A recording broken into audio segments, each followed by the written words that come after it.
cette invitation et cette opportunité d'échanger surtout. Le livre et le blog, c'est un prétexte, mais surtout l'occasion de se retrouver entre amis. On s'est déjà vu pour certains, pour d'autres, on s'est échangé virtuellement depuis un moment. Et ce soir, c'est une surprise agréable de retrouver des personnes que je voulais, moi, personnellement, rencontrer depuis un moment et que je retrouve ce soir. Donc, je suis très content. Et puis il y a d'autres personnes que je découvre. Donc pour vous parler du blog Kasbah et du livre, je vais prendre peut-être trois parties. Une première partie qui est le blog et son histoire. Une deuxième partie qui est, je dirais, l'histoire de ce projet, d'en faire un livre. Et troisième partie, un petit peu, peut-être maintenant ou peut-être un peu plus tard, c'est un peu tout ce qui s'est passé depuis qu'on a sorti le livre. Voilà. Et donc pour commencer, le blog, comme je l'ai déjà dit, mais je vais le redire en résumant, donc pardon pour ceux qui ont déjà entendu cette petite histoire. Au lendemain, ou un peu avant le 14 janvier 2011, comme la plupart d'entre vous, comme la plupart des Tunisiens ou de ceux qui s'intéressent à la Tunisie, j'étais sur les réseaux sociaux, surtout Facebook, je ne suis pas très Twitter, et je me suis retrouvé en train d'échanger beaucoup avec des gens qui sont dans mon entourage immédiat ou mon entourage familial, amical, un peu. Et je me suis trouvé dans une situation où, je ne retrouvais pas vraiment ce qui se passait dans le pays, dans les échanges que j'avais avec les gens autour de moi. Vous savez, j'étais en France, à Paris à cette époque-là. Pour des raisons diverses, je ne pouvais pas être en Tunisie. Et donc, je ne vous apprends rien en vous disant que c'est très très important, lorsqu'on est loin, d'autant plus que lorsqu'on est loin, d'essayer de se faire une vraie idée de ce qui se passait dans le pays, au-delà de ce qu'on pouvait avoir sur les télévisions satellitaires, câbles et autres. Donc les réseaux sociaux, pour ça, étaient un outil. Bien entendu, il était aussi véhicule de choses qui n'étaient pas nécessairement utiles. Donc il fallait faire un peu le tri. Et là, c'est un peu la capacité analytique des uns et des autres et comment on est codé pour faire nos tri.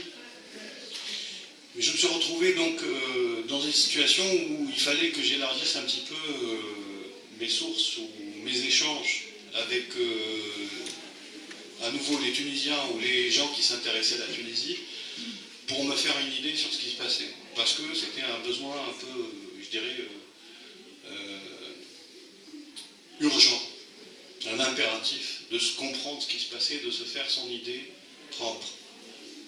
Donc ça c'est un premier point. Deuxième point, je me retrouvais à m'engueuler et à me fâcher avec pas mal de mon entourage aussi, parce que voilà, chacun se fait son opinion, chacun se fait ses positions, et je dois dire que très tôt, j'avais opté pour, très tôt ça veut dire dès le 14 janvier au soir, j'ai opté pour le chemin de la Constituante, me disant que, et je l'avais écrit, me disant que cette histoire d'article 56, ou même l'article 57, donnait en fait une bombe atomique à une personne humaine, c'est-à-dire une personne, si on passait dans le processus constitutionnel, dans la Constitution, dans l'ancienne Constitution, on donnait une bombe atomique, et dans la Constitution de 59, à une personne, en l'élisant président de la République, même si on faisait ces élections présidentielles sur la base de promesses que les premières actions, les premières initiatives du président nouvellement élu serait de réformer cette constitution, il aurait de toutes les façons entre les mains un outil de loi fondamentale, qui pouvait juridiquement, légalement, lui permettre de verrouiller tout le système. Et donc j'étais contre cette idée d'élection présidentielle. Et certains d'entre vous, probablement beaucoup d'entre vous, se rappellent qu'à l'époque, on entrait dans ce processus-là avec un Riyad Ben Achour qui était chargé à la tête de cette commission de réforme politique annoncée par Ben Ali le 13 janvier au soir. Sa mission était devenue d'organiser ces élections présidentielles. Et sorti dans toute une série de médias internationaux, notamment français, on ne sortira pas de ce chemin, de ces objectifs. Donc là, je vous parle des jours, des semaines qui suivent le 14 janvier. Et donc, moi, personnellement, j'étais dans une optique qui était fondamentalement opposée à ça. Donc, j'étais dans une optique très Qasba 1, Qasba 2, surtout Qasba 2. Pour moi, personnellement, je pense que le point important dans cette période-là, le point un peu de basculement des événements, c'était Qasba 2. C'était le 25 ou 27 février 2011, où on basculait dans autre chose, où il y avait l'annonce, le 3 mars, je crois, l'annonce du nouveau gouvernement et du fait qu'il y avait une suspension. Non, il y avait le 3 mars, je crois, c'était l'annonce de la suspension de la Constitution de 59. Et donc, par rapport à mon entourage, on n'était pas nécessairement sur la même longueur d'onde. Et donc, je me suis dit, bon, c'est pas la peine de gaspiller tout mon capital social, d'amitié, pour des raisons comme ça. Donc, je me suis dit, il serait peut-être utile, pour ces deux raisons-là, d'ouvrir une page qui soit anonyme et où je pourrais échanger avec la Tunisie, les Tunisiens, les amis de la Tunisie, dans toute leur diversité de conditions sociales, de provenance géographique, de génération, d'opinion politique, etc. Et vous savez, en Tunisie, enfin pas qu'en Tunisie, un peu partout dans le monde, c'est comme ça, c'est l'humain qui est comme ça, c'est que lorsqu'on sait à peu près d'où vous venez socialement, professionnellement, etc., d'un point de vue génération aussi, ben vous êtes mis dans une case et vous avez beaucoup de gens qui vont vous suivre et acquiescer sur ce que vous dites parce que vous êtes dans cette case, pas parce que ce que vous dites. Et c'était pas intéressant pour moi, je voulais vraiment un débat d'idées. Et c'est comme ça que petit à petit on a commencé ce débat d'idées, j'ai commencé ce débat d'idées,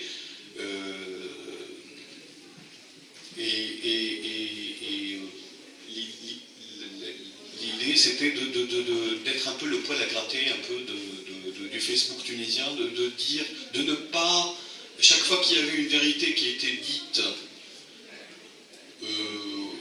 de manière un peu trop forte, c'est-à-dire de manière un peu trop dominante, on était là pour dire oui mais.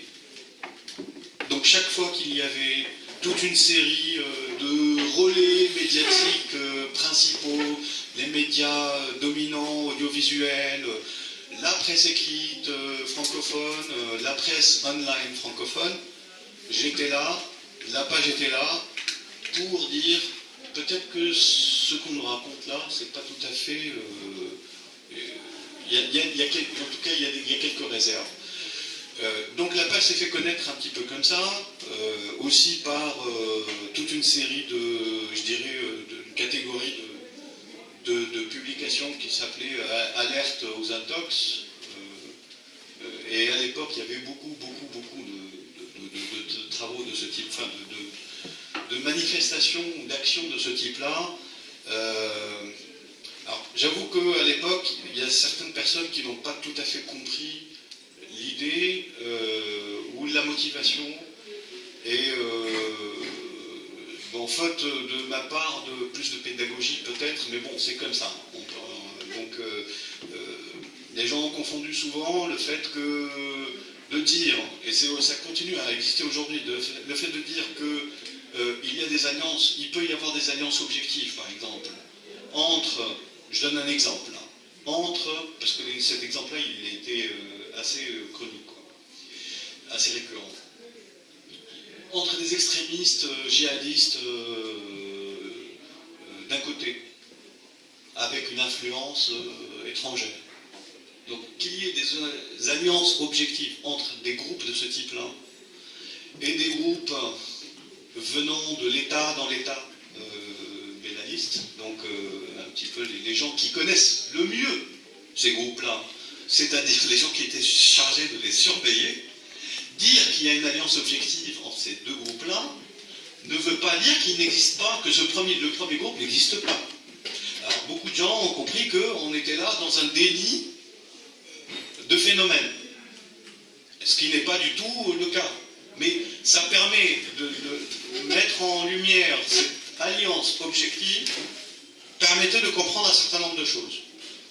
Un exemple encore, parce que là on ne peut pas refaire, un exemple, c'est les fameuses maisons closes de Sousse.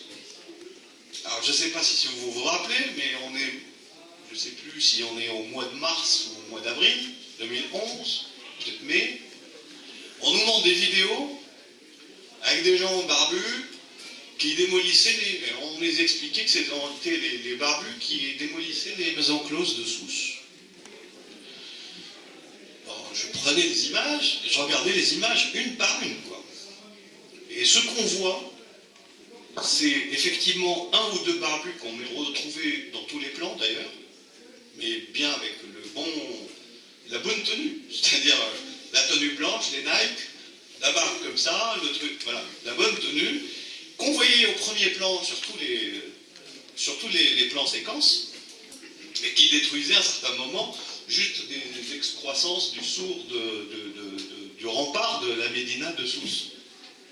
On voyait nulle part des destructions systématiques des petites maisons closes de la rue un peu de Sousse. Donc, première intrigue. Deuxième intrigue, on voit cette personne-là avec des gens habillés d'une certaine façon, ou une façon qu'on sait qui s'habille de cette façon-là, qui se coiffe de cette façon-là, et qui porte ces lunettes de soleil-là. Il y a un code vestimentaire de la police politique tunisienne. Tout le monde sait ça. Et donc, on voit, à un certain moment, des discussions entre ces deux groupes. Et ces images existent et elles sont sur le blog, si vous voulez remonter, je ne me rappelle pas. On voit ces deux groupes en train de discuter ensemble. Et on nous explique après. Donc, c'est juste pour dire, bon, ça c'est une petite anecdote, mais c'est des événements qui se sont passés. C'est juste pour dire qu'on était là pour chercher la complexité là où les gens essayaient de réduire. Pourquoi chercher la complexité pour la complexité? Parce que la complexité permettait de comprendre. On ne peut pas comprendre un certain nombre de phénomènes lorsqu'ils sont complexes, lorsqu'on les réduit. Et effectivement, il y a un certain nombre d'intellectuels, de gens tout à fait instruits, éduqués, cultivés, qui ont qui ont été un peu fâchés avec moi, du fait que je cherchais la complexité dans les événements et je cherchais un peu à montrer toutes les dimensions d'une problématique. Sans parti pris, mais le parti pris était de ne pas accepter la réduction. Puisque la réduction menait effectivement à cette bipolarisation, enfin, de toutes les façons, la bipolarisation s'est produite, avec ou sans blog, c'est pas donc c'était ça. Donc voilà, petit à petit, le blog s'est fait connaître par, je dirais, le blog qui ne pense pas comme la pensée dominante. Et après, un autre travail qui a été fait, c'était un travail de pédagogie sur les problématiques politiques, sur le fonctionnement des institutions. Avant les élections, on expliquait un petit peu comment on avait fait tout un travail de géographie électorale, on a expliqué un peu le fonctionnement de l'Assemblée. Et il y a un parti pris dans le blog, c'était de essayer de faire respecter, essayer de sauvegarder ce processus. Quel que soit le résultat des élections d'octobre 2011, en disant que de toutes les façons, façon, c'est une première étape, et ça c'est effectivement une opinion, une opinion que j'assume, qui est de dire ce processus-là, tel qu'il est défini, avec tous ses défauts, avec tous les cirques qu'on a vus dans les instances, à l'Assemblée, dans les médias, ça reste mieux que le casser et expliquer aux gens, aux petits Tunisiens, aux petites gens, que leur vote ne sert à rien. Voilà. On peut nous rétorquer, oui, mais leur vote ne sert absolument pas à grand-chose, parce que de toutes les façons, oui, ils ont des élus, mais les élus ne tiennent pas leurs promesses, ils font du tourisme politique, etc. D'accord. Mais ça reste quand même mieux, de mon point de vue, que j'ai défendu, mieux que casser le processus. Et bon, je ne vais pas donner l'exemple égyptien sur ce qui s'est passé en cassant le processus, on voit ce qui se passe. Donc voilà, le blog en quelques mots, puis après, bien entendu, il y a eu toute une série de personnes qui ont bien voulu contribuer avec, bien entendu, avec les commentaires, les réactions, et aussi des contributions sollicitées ou non sollicitées. Et je tiens ici à exprimer ma reconnaissance et mon amitié à Sy Gilbert, qui est présent ici, parce qu'il était le premier à accepter une invitation de faire, de se prêter au jeu d'un entretien par écrit. Donc on avait inauguré une rubrique qui était les grands entretiens de NAPA avec Sy Gilbert Nakrash, donc que je remercie ici. Voilà. Donc ça c'était un petit peu le blog s'est un peu enrichi avec ses contributions, mais bien entendu c'était toujours l'animateur principal, c'était moi, il n'y avait pas d'équipe. Bien entendu la production n'est pas linéaire parce que ça prend déjà beaucoup de temps pour pouvoir produire, mais il y a aussi les aléas des événements et puis je dirais des phénomènes temporaires de lassitude ou de manque je dirais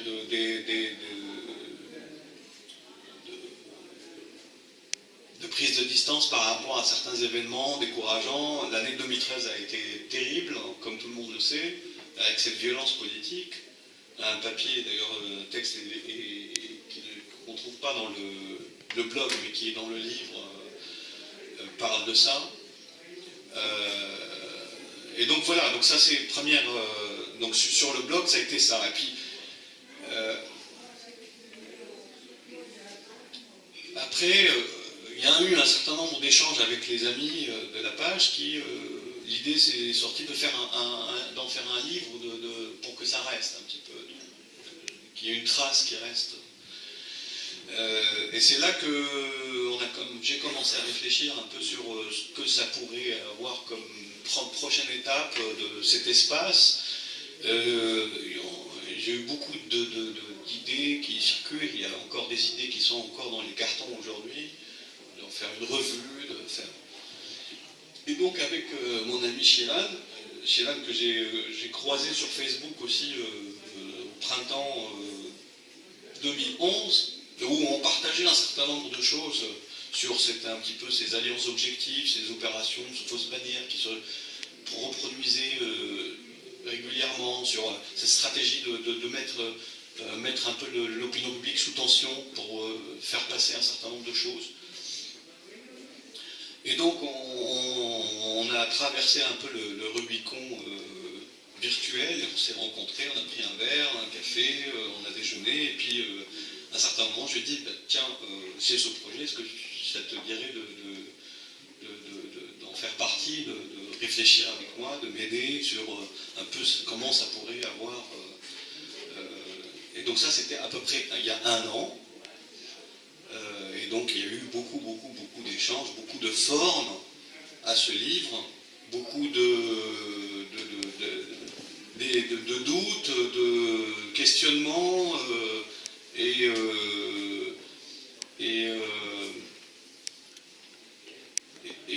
la masse, comme le dira Chéran probablement, la masse d'informations qu'il y a dans le blog est nettement plus importante que ce qu'on a sorti là. Et donc il y avait un exercice au début, l'idée c'était pas de faire un millefeuille, une compilation, fallait sortir un livre, quoi. Donc je vais passer la main à Chilan pour vous raconter la suite. Merci. Bonsoir. Merci à Unité pour nous avoir conviés. Merci à tout le monde d'être venu du coup. Donc oui, j'enchaîne sur la question de ce livre, la question formelle du livre. Effectivement, quand Riyad m'a approché pour me parler de cette idée, la première des choses à faire était d'extraire. La première chose à faire était d'accepter, de réfléchir et d'accepter. Donc bon, ça s'est fait, on en a parlé, il m'a convaincu que l'idée était bonne. Je pensais que l'idée était bonne parce que de toutes les façons, ces 3 années, en fait, ces 2 années à l'époque, avaient été tellement fournies en événements, tellement fournies en contenu qui s'était produit sur Internet, qu'à mon sens, il fallait qu'il y ait une matérialisation de tout ça. Et l'idée vraiment de ce livre, c'était de pouvoir matérialiser quelque chose qui avait été de l'ordre vécu un peu comme quelque chose de virtuel et un peu de virtuel en fait, tout simplement, pour tous les Tunisiens qui n'étaient pas en Tunisie pendant ces 2 dernières années. C'est-à-dire qu'au final, oui, il s'est passé plein de choses, il s'est dit plein de choses, il s'est écrit plein de choses, mais qu'est-ce qu'il y avait de matériel? Voilà. Donc l'aventure a commencé, et l'aventure a commencé par un travail d'extraction. Et effectivement, il a été extrait de quoi faire 1000 pages à peu près, c'est-à-dire qu'il y avait 900 000 signes, il me semble, quelque chose comme ça, de cet ordre-là. Donc la première partie du travail n'était pas la plus grande, et il fallait ensuite sélectionner. On en arrive plus ou moins au titre. Enfin, je vais faire un petit détour par le titre qui est Fragments de révolution, fragments au pluriel, parce qu'effectivement, comme vous avez, j'espère en tout cas, pu le remarquer, le livre est effectivement composé de fragments. Et ces fragments sont ces textes que Riyad a écrits au fur et à mesure de ces 2 premières années de blogging.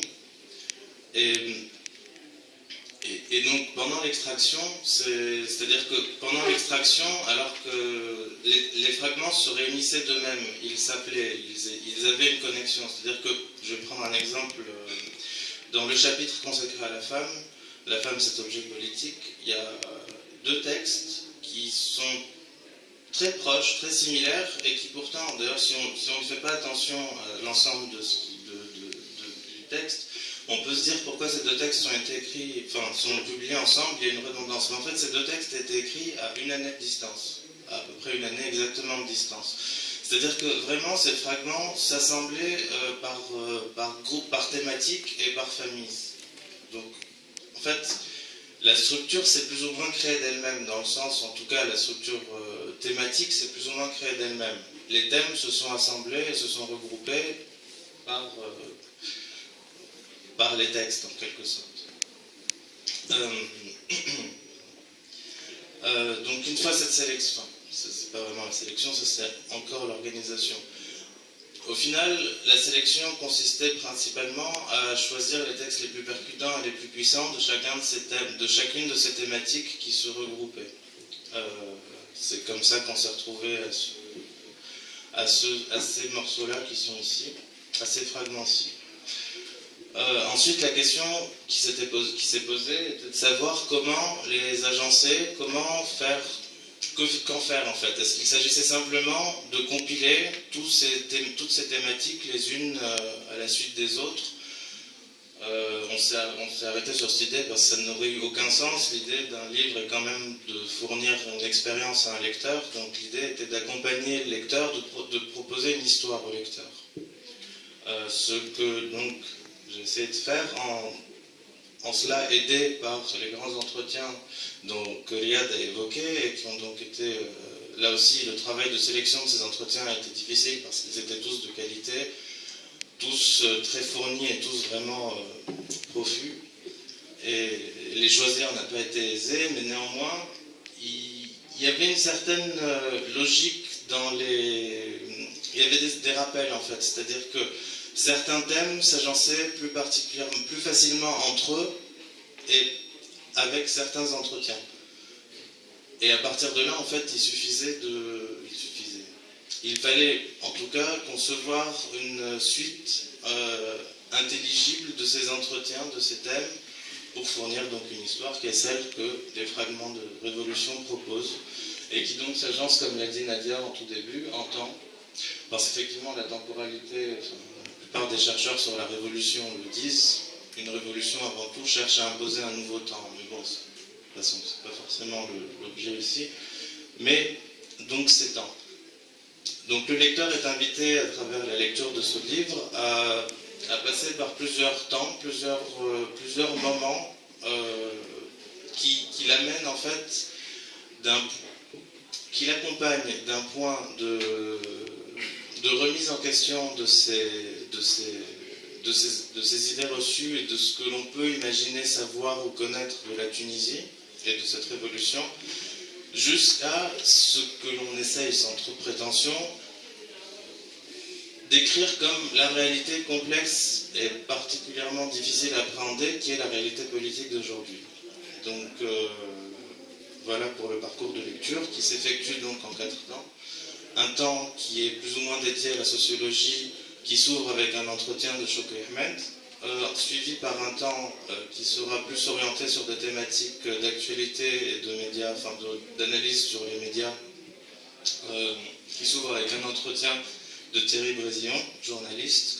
Ensuite suit un temps plus centré sur les individus, sur l'individualité, qui est le temps des luttes, qui s'ouvre avec d'ailleurs l'entretien de Semitli, le réalisateur, et qui est beaucoup plus intime en fait, qui regroupe des fragments qui sont pour la... C'est le temps qui regroupe le plus de fragments qui ont été des contributions de lecteurs du blog, qui partagent leurs expériences, qui partagent des tranches de vie, en fait, leurs tranches de vie de leur Tunisie. Et donc c'est vraiment, pour moi c'est le troisième, on peut pas dire central dans 4 parties, mais en tout cas c'est vrai que l'ouvrage s'articule autour de ce temps-là. Et enfin le dernier temps, qui est le temps du dialogue, qui est un retour à la réalité politique et toutes les choses, enfin à la réalité au final, après avoir parcouru la question sociale, la question sociologique, la question des médias, les questions vraiment conceptuelles, et avoir fait un parcours, une entrée dans les vies des gens, on rentre dans ce qui était la révolution de manière la plus évidente pour tous, à savoir le volet politique. En fait. Il me semble avoir fait le tour de l'ouvrage. Peut-être que j'oublie des choses et que Riyad voudrait compléter, je ne sais pas. Non, je crois que c'est ça. Enfin, pour ceux qui ont... il y a eu beaucoup de... D'un point de vue fabrication, je dirais, conception, au-delà du texte, il y a eu beaucoup de réflexion aussi sur la forme qu'on allait donner à cet objet. Et beaucoup de travail a été fait pour lui donner cette forme là aujourd'hui, qu'il a aujourd'hui, avec une volonté de ne pas faire, vu qu'il y a beaucoup de matière, un certain nombre d'amis me disent il y a beaucoup de matière dans ce livre. Oui, il y a beaucoup de matière. C'est un livre qui est aussi fait pour que ça reste un petit peu dans... on ne lit pas nécessairement de la première page à la dernière page d'une traite.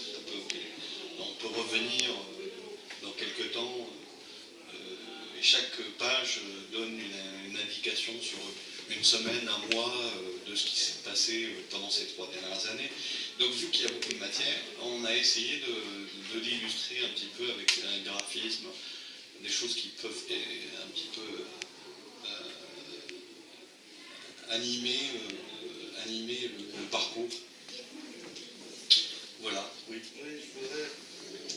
Je voudrais ajouter, oui, le fait que, effectivement, si ce livre s'offre comme un parcours de lecture, que l'on peut lire du début à la fin, il est aussi conçu un peu comme une Dar al-Harb, dans laquelle il y aurait donc la chambre centrale et puis quatre parties où on peut s'engouffrer avec d'autres chambres, les unes à la suite des autres. C'était aussi pour ça. Et le fait que ce soit des fragments aide aussi à pouvoir piocher. C'était juste pour insister là-dessus.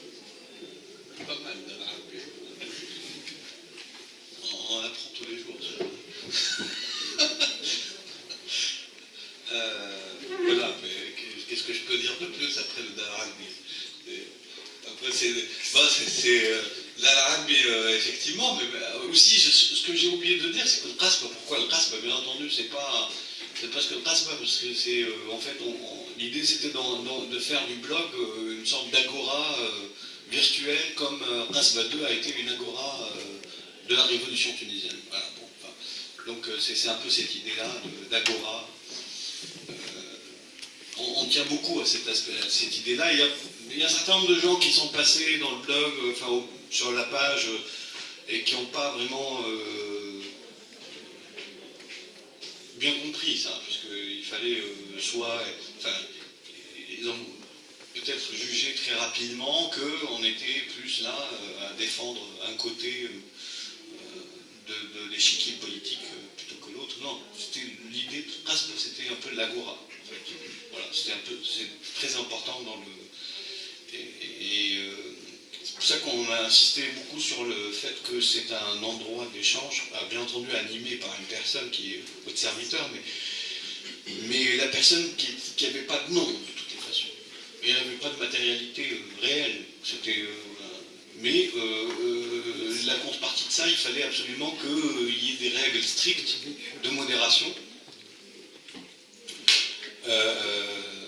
que j'ai dû mettre en place pour qu'on puisse continuer à avoir ces échanges. Parce que dans un certain nombre d'autres endroits, alors je ne dis pas que c'est le seul endroit sur Facebook qui fait, mais il y a d'autres endroits, par contre il y a beaucoup d'autres endroits où en fait il y a juste du top-down, on balance quelque chose et puis après, lorsqu'on lit les commentaires, c'est de l'invective, et on ne voulait pas du tout de ça. On voulait au fait que, bien entendu, on donnait le là par les posts, par les publications, mais on voulait absolument que les échanges derrière enrichissent. Et donc il fallait une sorte de règles, de charte. Donc on a mis en place une charte, et là au nouveau aussi, une certaine difficulté à un certain nombre de personnes faire la différence entre une modération et une censure. Voilà, donc ça c'était une chose importante dans le blog. À un certain moment, ce qu'on n'a pas dit encore, d'ailleurs dans la plupart des interventions qu'on a fait dans les médias à Tunis et ailleurs, parce qu'à un certain moment on pensait au début de mettre aussi les commentaires des posts. Mais on s'est très vite aperçu que c'était un peu compliqué, parce qu'il fallait, bien entendu, tous les intervenants qui sont là dans le livre tous les contributeurs sont des contributeurs qui ont bien voulu accepter voilà.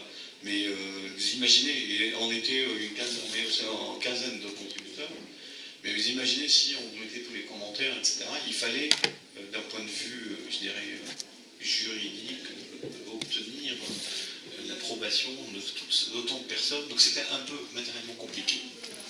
Parce que, bien entendu, sur Facebook, alors Facebook fait la loi qu'ils veulent sur les règles, etc., mais bon, d'un point de vue éditorial, les commentaires appartiennent à leurs auteurs. Voilà. Donc, il fallait...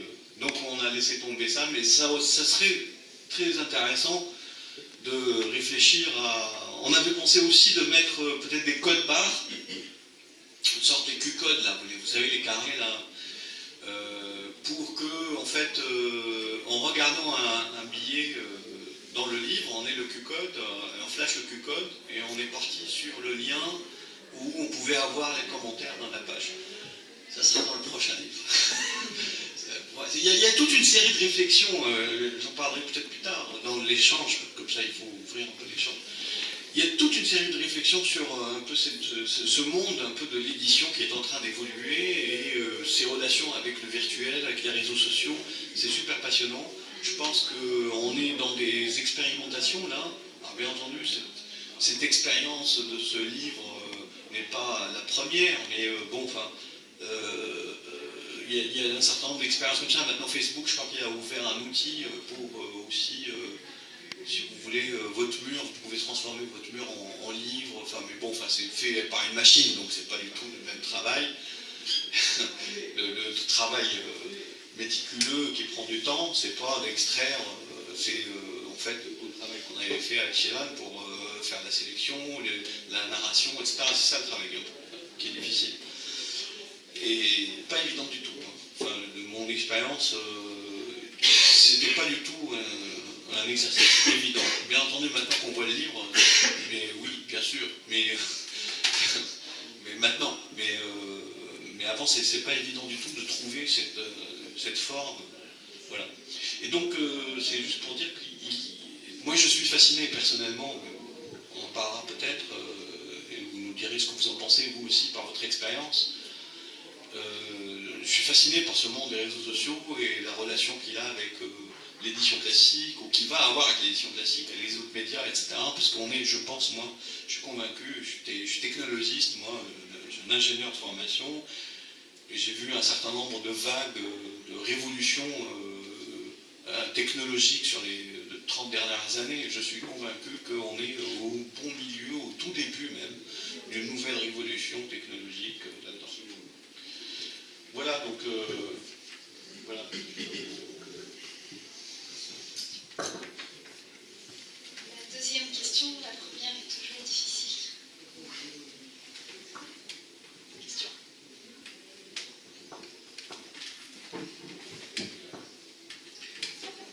Bonsoir. Une question entre le moment où le blog a démarré dans une société tunisienne qui n'avait pas l'habitude de discuter et aujourd'hui, est-ce qu'il y a une teneur, un ton, une approche qui est différente d'il y a 3 ans? Je vais prendre s'il y a 2-3 questions, j'en prends plusieurs. Non. J'en ai deux. Je vais sinon gueuler par cette question.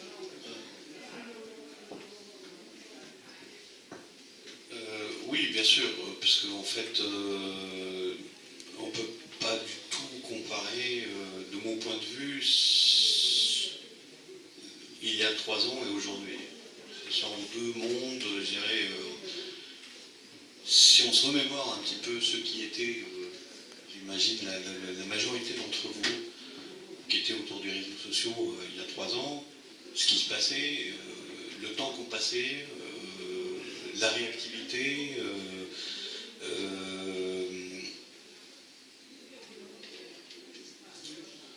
je dirais, c'était comme on était un peu tous sur le qui-vive, quoi.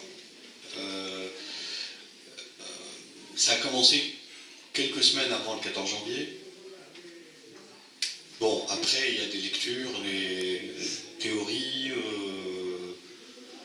on saura peut-être que dans longtemps, lorsque les historiens feront leur travail sur exactement la part un peu orchestrée de la part non orchestrée de tout ça, puisqu'il y a eu une part orchestrée de toute cette montée un petit peu sur les réseaux sociaux, mais quelle était la part? Est-ce que c'était un accompagnement ou est-ce que c'était un petit peu une locomotive de ce qui se passait autour?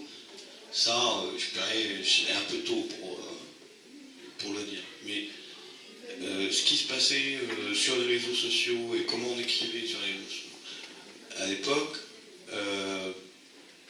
je dirais il y avait très peu de chapelles. Il y avait très peu de. C'était un espace ouvert où tout le monde échangeait avec tout le monde. 3 ans plus tard, maintenant, on est dans un monde de chapelles. Voilà, chacun est dans un endroit. On ne va pas nécessairement visiter l'autre, ou on va juste pour regarder. Voilà, il y a eu cette expérience qui a fait que on a fait un peu la boucle est bouclée, et donc il y a moins, je dirais, il y a un côté positif et un côté négatif. Le côté positif, c'est qu'il y a quand même des groupes de discussion, des échanges, des espaces d'échange où les gens se connaissent maintenant, même s'ils ne se sont jamais rencontrés, ils se connaissent un petit peu, ils savent un petit peu, je dirais, exprimer, enrichir le débat, échanger avec les autres, en exprimant une approbation, une désapprobation, mais en mettant en avant ou mettant au centre la qualité de l'échange, que je vais te convaincre ou tu vas me convaincre. Alors qu'avant, donc il y a ce côté positif, mais bon, enfin, ça reste quand même entre groupes qui se sont choisis un peu, suite aux 3 ans qui sont passés. Côté négatif, c'est qu'on ne va plus voir beaucoup les autres, parce qu'il y a voilà, chacun est dans un système, je dirais. Voilà. Et il y a 3 ans, par contre, il n'y avait pas ces groupes, ces communautés, ces chapelles, chacun allait... et donc c'était beaucoup plus vif, et ça cassait souvent, quoi. Voilà. Donc il y a vraiment une évolution, et c'est une expérience. Et je pense que les chercheurs n'ont pas fini de décortiquer tout ça, à nous faire des restitutions dans les années prochaines qui viennent pour nous expliquer ce qui s'est passé et apprendre beaucoup de cette accélération dans le temps de l'échange. C'est un peu l'équivalent de l'émergence du transport aérien par rapport aux grands ferries, aux courriers, tu vois, les transatlantiques, etc. C'est un peu la même chose que ce qui s'est passé avec les échanges d'idées, etc., avec ces réseaux sociaux. Donc il y a quand même toute une matière de réflexion et on n'est qu'au début, je pense.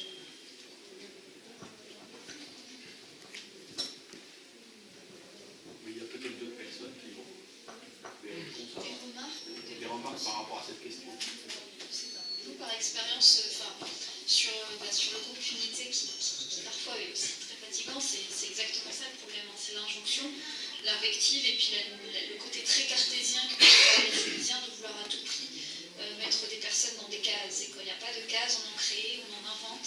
Et comme depuis 3 ans, il n'y a à peu près que 2 cases, ça a limité le nombre de questions. Donc, je ne sais pas s'il y a une question.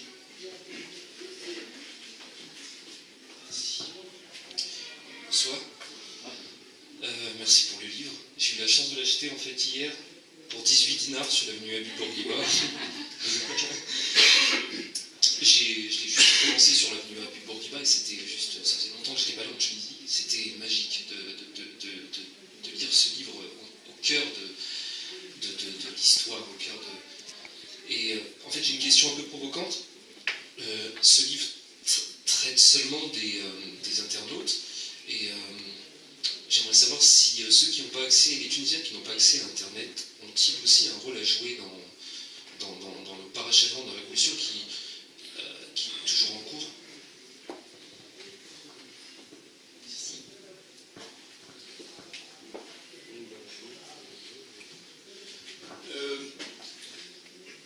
Lorsque vous dites que le livre traite des internautes, en fait, le livre, par construction, c'est un peu un travail qui sort d'Internet. Et l'idée, c'est que... nous, on pense qu'il peut être utile à plusieurs groupes de personnes. Il peut être utile, bien entendu, aux personnes qui connaissent cet espace, qui connaissent les réseaux sociaux, qui connaissent le blog, qui vont avoir quelque chose qui va rester. Mais aussi, c'est utile aux gens qui ne connaissent pas Internet, ou qui ne veulent pas connaître Internet, ou cet aspect d'Internet qui est les réseaux sociaux, Facebook, etc., pour leur dire, écoutez, voilà, un des espaces, c'est pas le seul, il y en a eu plein d'autres, un des espaces où il y a eu des choses autres que des photos de chats ou de chatons et je sais pas, des photos déformées de responsables politiques dégradantes ou autre chose.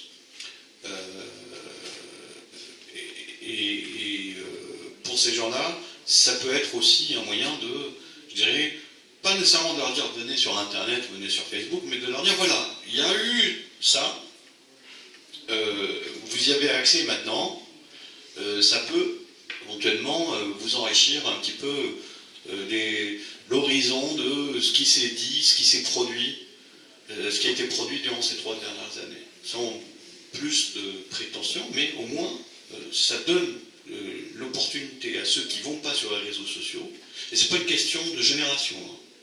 Il y a des gens, des jeunes qui ne vont pas sur les réseaux sociaux, et il y a des moins jeunes qui vont beaucoup sur les réseaux sociaux. C'est transgénérationnel. Voilà, donc, mais effectivement, par construction, ça sort de les contributeurs ont choisi ces espaces-là, cette forme-là, pour s'exprimer. Et on a sorti ça de cette forme-là à une forme écrite, donc on sort du virtuel au réel. Enfin, moi, même si le virtuel, je dirais, il n'est pas tout à fait virtuel, il est réel, quoi. Les écrits sur Facebook, etc., sont bien réels. Bon, enfin, vous pensez comprendre. Voilà. Maintenant, est-ce que les gens qui n'ont même pas été sur Facebook ont été actifs ou leur action a été importante? Bon, ça, je pense que c'est une autre question. Large, ce qui mériterait tout un débat, bien entendu, mais cette articulation entre les gens qui étaient actifs sur le virtuel, les gens qui étaient actifs en dehors du virtuel et les gens qui étaient actifs sur les deux, et puis je dirais les passerelles qu'il y a eu entre les deux, il y a beaucoup de choses qui ont été écrites sur le sujet, sur l'Égypte, sur la Tunisie. C'est un vrai sujet. C'est très intéressant de voir, enfin, un des projets futurs éventuellement, c'est d'écrire là-dessus, d'écrire quelque chose, une enquête là-dessus, parce qu'il y a vraiment des choses à dire là-dessus, sur comment sont utilisés ces différents espaces et comment c'est... En fait, la chaîne d'information entre ce qui se dit dans les cafés, ce qui s'écrit, ce qui s'échange sur les réseaux sociaux, ce qu'on retrouve dans les médias online, ce qu'on trouve dans la presse écrite, ce qu'on trouve dans les médias audiovisuels, ce qu'on trouve reporté par l'AFP et par la TAP. Moi je me suis intéressé au sujet, mais là c'est plutôt un peu le continuum un peu informationnel entre l'information de qualité et la rumeur et l'intox, etc. Et on s'aperçoit, on avait fait un travail sur cette pyramide là, on s'aperçoit en fait que c'est pas nécessairement l'information de qualité n'est pas réservée à l'AFP ou à la TAP. Et la rumeur et l'intox n'est pas réservée à Facebook. Loin de là. Voilà.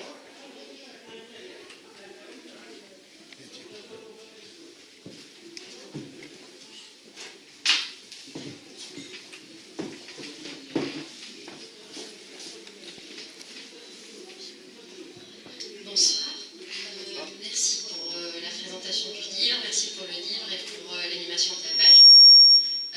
Je voulais en fait poser une question en fait, un peu plus personnelle. En fait, l'apport que ça vous a fait d'animer ce blog-là pendant 3 ans, qu'est-ce que vous avez remarqué parmi tous ces Tunisiens ou ces amis de la Tunisie qui interagissaient?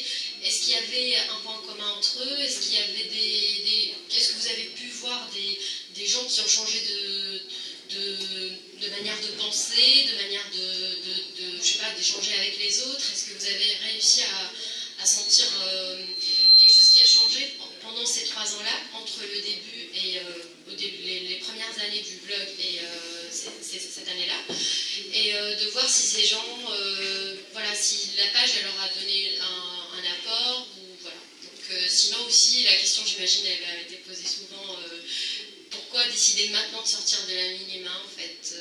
Est-ce que c'est pour le bien de la page? Est-ce que c'est pour... voilà, juste les raisons, en fait. Merci.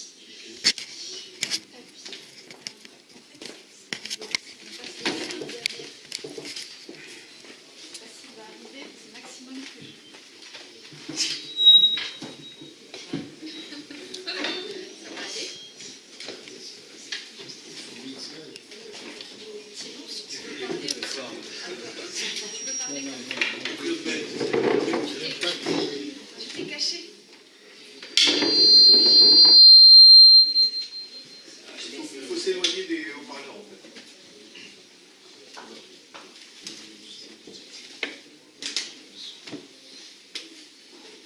Oui, d'abord, je veux répondre aux remerciements d'Eliade. C'est pour dire que quand on répond à une interview, en fait, on y gagne beaucoup plus que l'intervieweur.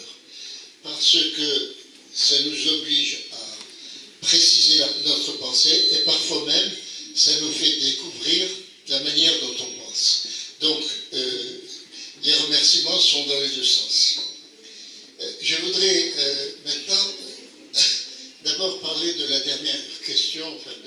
question qui a été soulevée de l'évolution de gens. Je ne crois pas, personnellement, qu'il y ait une évolution qui tienne aux discussions qui ont lieu dans Facebook. L'évolution tient à l'évolution générale de la société. Aujourd'hui, dans Facebook, il n'y a pas beaucoup de chapelles, il n'y en a que deux, principalement. Et au milieu, il y a des électrons libres, ou des gens qui essayent de sauver la rationalité. Le mois dernier, j'étais à Tunis à une conférence à la Bibliothèque nationale et j'ai été interpellé par quelqu'un qui m'a dit « Ne croyez-vous pas que votre discours, en ce moment, sert telle tendance politique ?» En réalité, tous l'essentiel des discussions dans Facebook sont pour ou contre X ou Y. Et si on a le malheur de ne pas être pour tout ce que fait X ou tout ce que fait Y, on est un traître aux deux. Alors, c'est formidable, je me présente, le plus traître qui existe en Tunisie, c'est moi. J'ai été vilipendé à peu près par tous les groupes politiques, les penseurs politiques, etc. Mais c'est pour dire qu'en réalité, moi, je ne pense pas qu'il y ait une évolution positive de l'intelligence et de l'esprit de discussion. Au contraire, on est en train d'aller de plus en plus vers un abrutissement complet qui est mené sous la double houlette des plus vieux qui nous guident vers un abîme absolument insondable. Bon. Par conséquent, au fond, Facebook est un reflet très fidèle de la situation tunisienne. En réalité, les Tunisiens sont perdus, sont complètement perdus, et vous voyez des gens de sensibilité très à gauche vous tenir des discours très de droite, justifier ce que il y a quelques années ils auraient considéré comme la plus grande des lâchetés possibles au nom de l'efficacité, etc. Et tout ça, ça se retrouve sur Facebook. Donc, Facebook est un miroir, et un miroir à tous les points de vue. On y trouve aussi la connerie de la dame qui ne supporte pas les gars, on y trouve aussi l'exhibitionnisme de la dame qui croit qu'en montrant ses dents et en dansant la danse suivante, elle va faire venir les touristes, etc. etc. Donc, c'est très intéressant de reprendre ce qu'on considère être comme les instants de Facebook, mais sans se faire d'illusions. Facebook ne change pas la situation. Facebook donne une image de cette situation qui est intéressante, mais qu'on est obligé de traiter et qu'on doit apprendre à traiter scientifiquement, et pas de manière, disons, superficielle. Et je voudrais dire encore autre chose que m'a suggéré l'intervention de Liat au début. Les salafistes et les maisons closes. Non, je ne suis pas d'accord. Le problème n'est pas les salafistes et les maisons closes. Le problème, c'est l'utilisation des salafistes en général comme agents de la reconstitution de la pègre, qui était l'élément principal de soutien du régime de Ben Ali. Sous Ben Ali, la pègre tunisienne était, comme le reste du régime, très centralisée. Il y avait à sa tête le parrain, Ben Ali lui-même, que, entre parenthèses, aucun homme politique n'a jamais traité de voleur ou de bandit du temps où il était au pouvoir, ce qui met une certaine suspicion quant à la force, au moins du courage de ces hommes politiques. Et donc, c'était une pègre très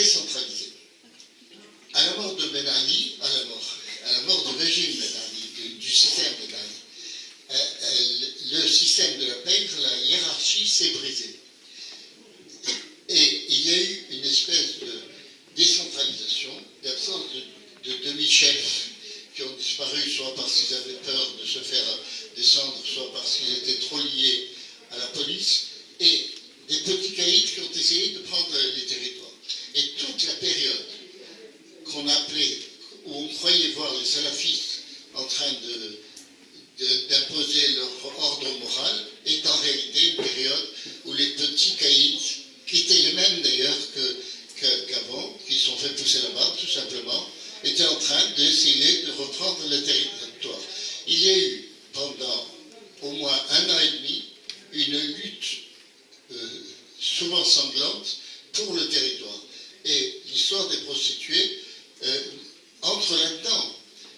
Et de la même façon que quand les salafistes attaquaient les camions de bière et de vin, il ne s'agissait pas pour eux de faire progresser la vertu, mais d'éliminer des concurrents.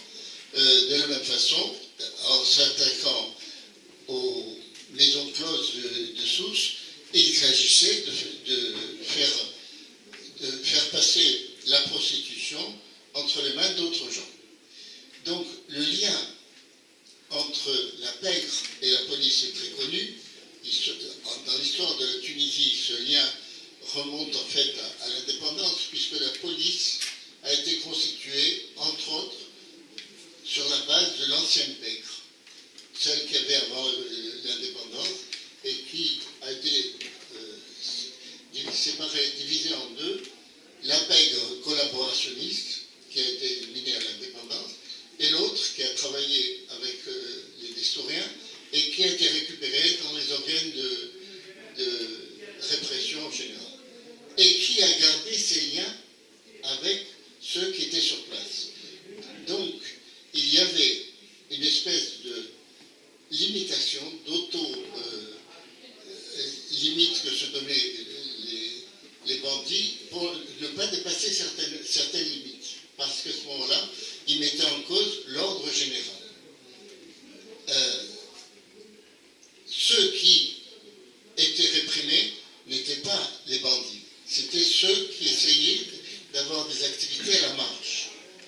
Et en général, avec 2 ou 3 ans de prison, ils se rangeaient, à la sortie, se retrouvaient parmi les indicateurs de police et les collaborateurs de la police. Donc, ces groupes salafistes qui ont été utilisés, qui existaient, qui ont été infiltrés très largement avant la répression contre eux et pendant la répression, puisque à la prison de Bodjolomé en particulier, les salafistes étaient les principaux indicateurs de l'administration. Ces groupes de salafistes ont repris à l'extérieur les activités principales qu'ils avaient. Bien entendu, ils ont essaimé, il y a eu des salafistes qui venaient sur la base des idées, d'une croyance réelle. Mais l'essentiel des activistes sont ceux qui étaient dirigés par la police. Donc ça pose un point d'interrogation énorme sur les causes réelles de la bipolarisation de l'opinion tunisienne au lendemain du 14 janvier entre les laïcs et les religieux. Qui avait intérêt à cette bipolarisation? On n'a pas encore posé le problème de façon claire. On n'a pas posé le problème des responsabilités des gouvernements provisoires d'avant le 23 octobre et de la naïveté profonde, de l'inexpérience et de l'incompétence des Nadaouis qui sont tombés les deux pieds dans le piège et qui se sont enfoncés encore plus. On ne sait pas, en regardant la situation en Tunisie, si on doit louer la bêtise des uns ou l'extrême indigence intellectuelle des autres, mais on peut dire qu'il y a un équilibre de la bêtise qui nous sauve. Ne prions pas pour qu'il devienne intelligent.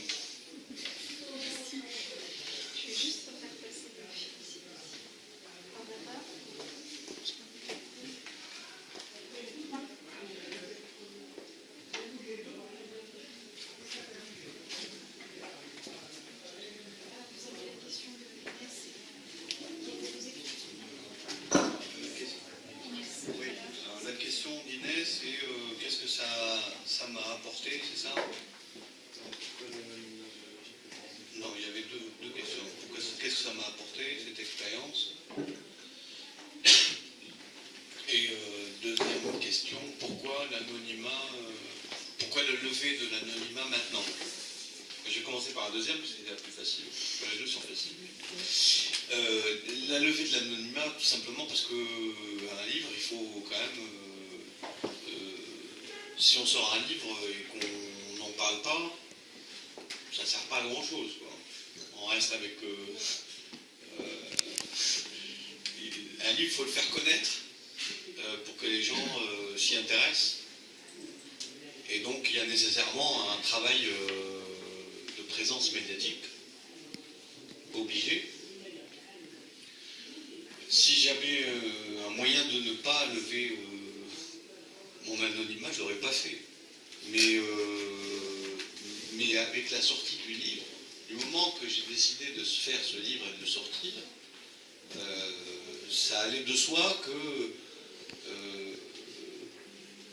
qu'il fallait que je prenne cette décision de me dévoiler, parce que de toutes les façons, je l'ai fait juste lors de l'annonce du livre, parce que comme ça, voilà, on sait qui je suis, etc. Et après les sorties médias, la semaine média qu'on a fait avec Sheila à Tunis, on a fait pas mal de radios, des journaux, etc.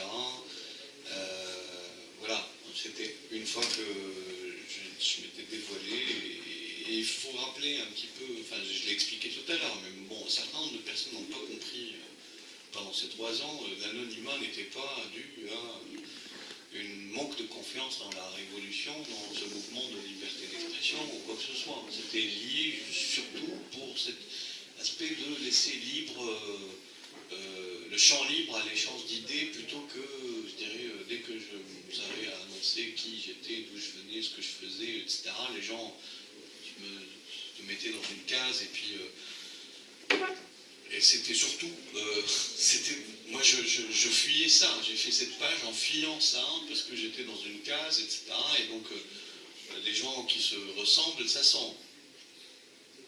Donc voilà, ça c'est une question de l'anonymat. Ensuite, la question de qu'est-ce que ça m'a apporté, ou qu'est-ce que... Bon, effectivement, cette question, beaucoup de gens m'ont posé cette question durant les 3 ans. Les gens qui me connaissaient...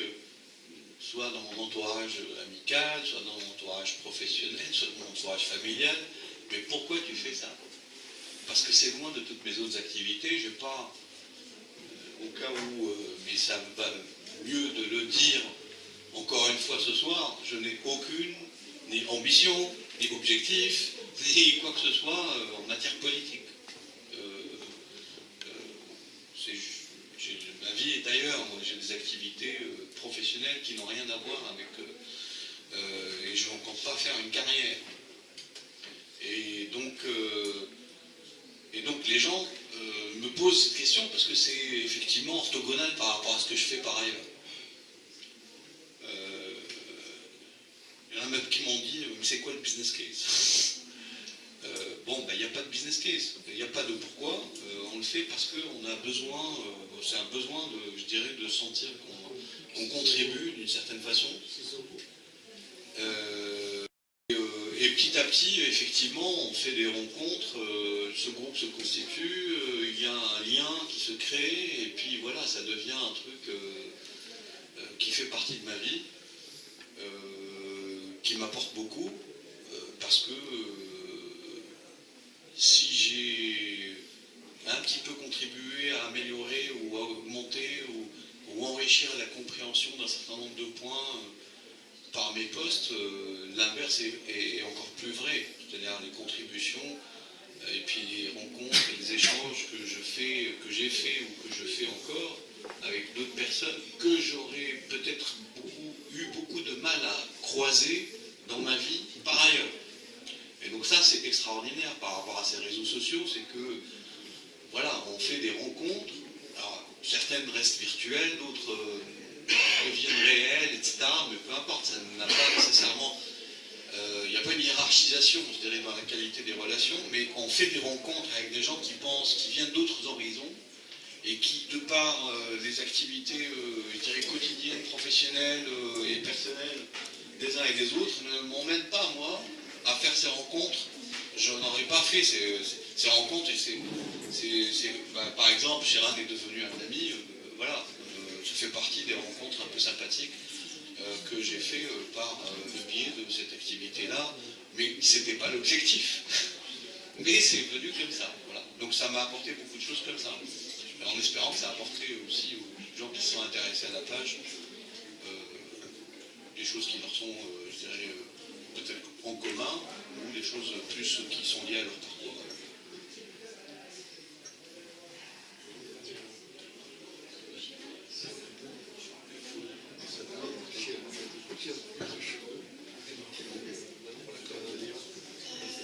Question. Yes, en plus tu prends toujours tes bonnes notes, etc. Bonsoir. Donc en fait, j'espère juste être clair et concis dans ma question. Il faut juste pas du tout voir une quelconque provocation dans ma question ou quelque chose comme ça. En fait, je voulais juste revenir sur le point que vous avez abordé au tout début de votre développement sur cette alliance objective sur les groupes salafistes et puis la police politique. D'ailleurs, je vais rebondir un peu sur ce qu'a développé ensuite M. Gilbert. Certains groupes salafistes. Certains groupes salafistes. Pas les salafistes en commence. Oui, j'ai dit qu'il ne fallait pas avoir une provocation dans mon intervention. Non, juste parce que c'est C'était une question. D'accord. Certains groupes Salafistes et puis la police politique.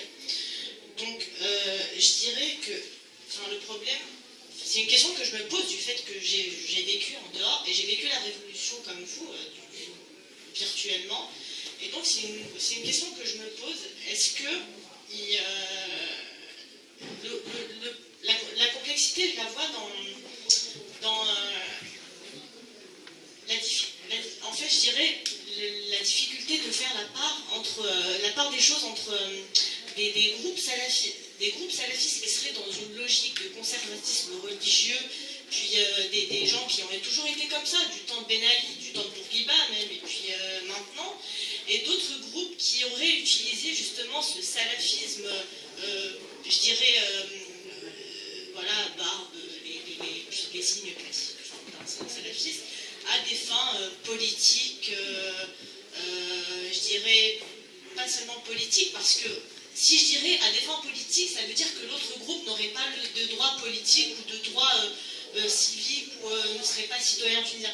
Je dirais, la difficulté, elle est essentiellement, elle réside dans le fait de quels sont les outils qui nous permettraient de faire la part des choses entre ces salafistes qui seraient dans une logique de conservatisme religieux et qui ont des droits, enfin c'est des Tunisiens, etc. Et puis des salafistes qui auraient collaboré avec la police de Ben Ali, avec l'État dans l'État, etc. Tout ce que vous avez développé dans votre... Moi je trouve que en fait la complexité elle est là, du fait que justement nous on a vécu en dehors, donc on n'a pas une réelle connaissance de la société tunisienne, même si on a grandi dans une société plus ou moins tunisienne, on n'a pas les outils, tous les outils qui nous permettraient de faire cette analyse, parce qu'il faut avoir grandi à l'intérieur, il faut avoir vu comment ces gens ont évolué, comment ils ont participé à la vie politique en Tunisie, du temps de Bourguiba jusqu'à après la Troïka et puis Dijon.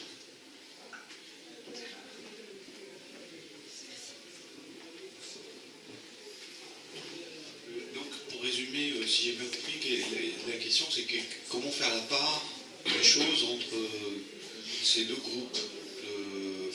Moi, d'abord, pour plus facile comme ça, je vais commencer par dire je ne suis pas un expert des mouvements salafistes tunisiens, qu'on soit clair, et je n'ai jamais eu cette prétention-là. Il y a des gens qui connaissent, je pense, beaucoup mieux, il y a des intellectuels et des gens qui sont sur la scène publique en Tunisie, des analystes, des gens qui réfléchissent à cette question depuis un moment, en Tunisie et ailleurs. Il y a eu beaucoup de livres qui sont sortis sur le sujet. si Joe qui s'y connaît bien sur le sujet, en tout cas il est reconnu pour sa connaissance, ses études depuis un moment sur le sujet. Et puis je vais vous dire, j'ai pas dans l'échange quotidien, moi j'ai pas beaucoup d'échanges avec ces groupes-là, dans ma vie personnelle, en Tunisie ou ailleurs. Par contre, j'ai beaucoup voyagé dans ma vie, et je continue à voyager beaucoup, et donc je sais aussi que notre façon de le voir, il y a un tropisme tunisien, je dirais, qui est un peu le résultat du parcours politique, enfin du parcours de l'histoire politique de la Tunisie moderne, et un peu de toute la propagande qui a eu lieu sur les demi-siècles derniers, et il y a un tropisme par rapport, effectivement, à voir, je dirais, les salafistes, des gens, les salafistes au sens, je dirais, gens qui veulent vivre d'une certaine façon, on va dire, qui ont un certain nombre de valeurs et qui veulent vivre d'une certaine façon. Il y a un tropisme tunisien, un peu avec le traumatisme algérien, avec toute une série d'images véhiculées. Il y a un tropisme tunisien dans une certaine classe, classe élitaire tunisienne. Il y a un tropisme. Moi, au niveau du blog, j'ai essayé d'expliquer un certain nombre de fois que, effectivement, il faut faire la part des choses entre un certain nombre de mouvements qui sont là, pas nécessairement avec une idée très démocratique de la vie politique tunisienne, et puis il y a un certain nombre de gens qui ne veulent que être protégés dans leur façon de vivre. C'est-à-dire, voilà, ils ont une façon de vivre à eux. Après, qu'on partage ou qu'on ne partage pas, c'est une autre question, mais du moment que cette façon de vivre respecte un certain nombre de règles, alors ce débat, on l'a eu aussi un certain nombre de fois en France, avec, je dirais, on nous ressort ce débat régulièrement, mais en Tunisie, je dirais, il y a toute une série de façons de penser qui a calqué un petit peu l'argumentaire au niveau de ce débat-là par rapport au débat français. On a calqué un petit peu, on a calqué les arguments. Lorsqu'on voit un petit peu comment dans un certain nombre de pays il y a ce respect effectivement, la liberté, mais ça c'est un long débat qu'on ne peut pas avoir ce soir, c'est un débat qui mériterait. Il y a la philosophie un peu de laïcité, un petit peu à la française, je dirais, où c'est une école, et puis il y a d'autres écoles, notamment anglo-saxonnes, qui disent voilà la liberté de comment vivre et comment c'est un choix individuel. Et ça va beaucoup plus vers les libertés individuelles que ce qu'on nous a sorti ou ce qu'on entretient en France depuis une dizaine d'années. Un peu plus peut-être.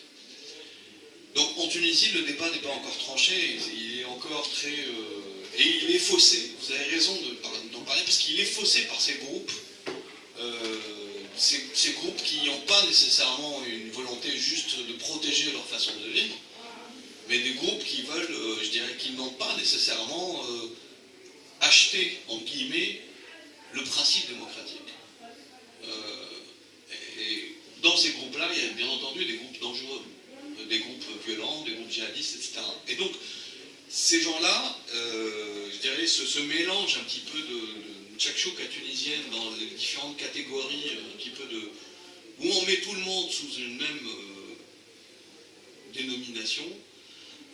Aujourd'hui, je pense qu'il y a un gros travail de pédagogie au niveau de l'opinion publique pour expliquer qu'il y a ces différentes catégories, et puis on peut penser tout ce qu'on veut de quelqu'un qui est complètement caché Mais si cette personne a fait ce choix-là et que tout ce qu'elle demande c'est de vivre, enfin moi personnellement, mais bon, chacun peut avoir une opinion différente sur le sujet, c'est pas la question et c'est pas grave. Mais bon, voilà, entre cette personne-là et une personne qui est en train de tout faire pour ne pas laisser la place au choix démocratique en Tunisie, parce que on a entendu parler l'histoire venant de, je ne sais plus comment il s'appelle, Ronaïm, là, le prédicateur égyptien, etc., avec des échanges. Enfin, moi, je suis fondamentalement démocratique sur le choix démocratique. Je pense que la plupart des Tunisiens le sont aussi, parce qu'ils ne veulent plus Et donc, on a... Et tout s'est mélangé aujourd'hui. Il n'y a pas... donc ça va prendre un peu de temps pour que les gens comprennent un petit peu que entre la personne qui veut avoir ce droit-là et qui veut qu'on protège ses choix personnels, et la personne qui est là, qui va tout faire, ou les groupes qui sont là, qui vont tout faire pour combattre l'idée du choix démocratique, ce travail-là est en cours encore, et malheureusement, on revient à la simplification, à la réduction. Il y a beaucoup de réduction dans cette défense. Enfin, moi, c'est ce que je ne suis pas un expert, mais voilà ma vision des choses, si ça intéresse. Voilà. Il y a peut-être des gens qui sont beaucoup plus savants sur le sujet que moi autour de la table. Non, je voulais juste rebondir sur ce que vous venez de développer. C'est que c'est vrai, il y a certaines catégories des islamistes qui refusent, mais ce n'est pas propre au salafisme ou à la mouvance islamiste. Moi, ce qui m'a heurté, mais vraiment heurté, c'est de voir des gens se réclamant de la démocratie, ils développent à tout bout de champ un discours démocratique, et dans la pratique et dans le fond, ils ont un discours carrément éradicateur. Et je reviens au groupe de la CASPA pour avoir des amis, enfin de différents, de spectre. Mais en fait, ce groupe-là, au tout début, mais pour qui il roule? La question récurrente qui revenait, mais il roule pour qui? Ils avaient un mal fou à admettre que l'on puisse pas être soit d'un camp ou de l'autre. Donc je pense que le problème, c'est un problème de nous avons un déficit de culture démocratique pathétique. Je ne pense pas que ce soit propre à la mouvance salafiste ce problème.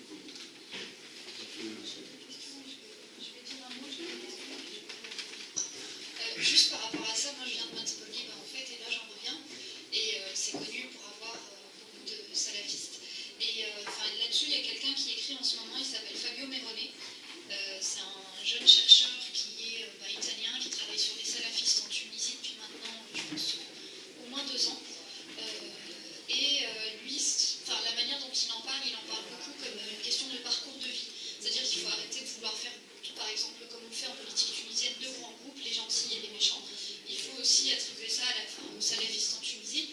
Ce qu'on peut observer au niveau de Manzil Bourguiba, c'est qu'il y a autant de salafistes qu'il y a autant de parcours de vie.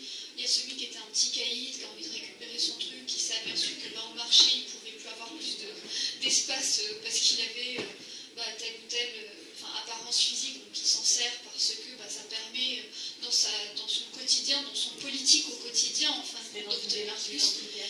Et il y a de tout. En fait, il y en a où c'est dans une démarche identitaire. Il faut savoir, pour mon cas personnel, j'ai le cas de mon cousin, en fin de compte, qui, après s'être fait arrêter 2 ans en prison pour avoir fumé un joint sous Ben Ali, est sorti en étant tout simplement salafiste, parce qu'il y a un besoin, parce qu'il y a un cheminement identitaire qui se fait de cette manière.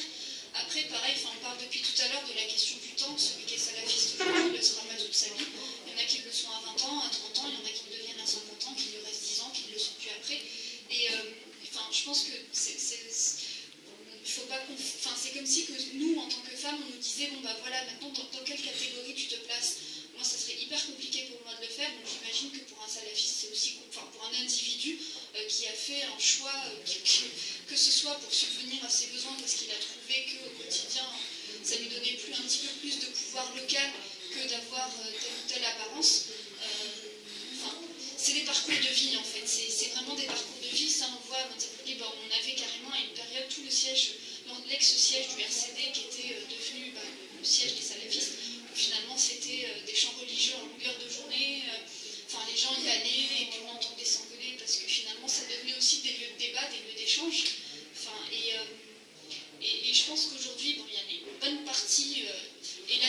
revenir au local en fait. Ça sert à rien de faire des grandes catégories parce que c'est vraiment. Enfin, moi je vois à côté de moi, il y a un petit bled qui s'appelle Tinge et nous, quand on a voulu travailler avec Unité justement pour faire un partenariat pour une question d'école, on s'est retrouvé face à 3 associations, Merdawiyin, Salafiyyin ou l'Ancien Système. Donc tout de suite on se dit bon, tout de suite on va faire comment? Et finalement on nous expliquait que les salafistes, eux par exemple, ils avaient leur technique pour faire leurs dons, ils jetaient les paquets directement par-dessus les murs. Alors que Nard a été plus dans quelque chose qui était dans la démonstration, qui faisait des photos. Et l'Ancien Système avait gardé son ancien réseau. Et finalement, ça se croisait, ces 3 petits réseaux quand même, parce que c'est du local et parce que Flaine achète ses courses chez Felten et qui lui fait du crédit et que donc il veut lui racheter sa voiture, et que, etc., etc. Et c'est souvent au niveau du local qu'on va nous dire, lui, il était plutôt un peu pourri avant, mais là, au Teblabi ou Bad, il est devenu un petit peu mieux, mais maintenant, je sens qu'il n'est pas très honnête dans la façon dont il gère l'argent de son association. Et finalement, c'est vraiment c'est beaucoup de local en fait. Il faut parler aux gens et c'est comme ça qu'on pourrait peut-être réussir un petit peu à comprendre cette pseudo-cartographie des salafistes en Tunisie. Mais je pense qu'aujourd'hui, on aura beaucoup de difficultés à créer le groupe des gentils et le groupe des méchants parce que malheureusement, aujourd'hui, c'est aussi beaucoup le monde de la débrouillardise en fait. Et à travers ça, voilà, désolé. Donc il y a 2 questions et après, voilà.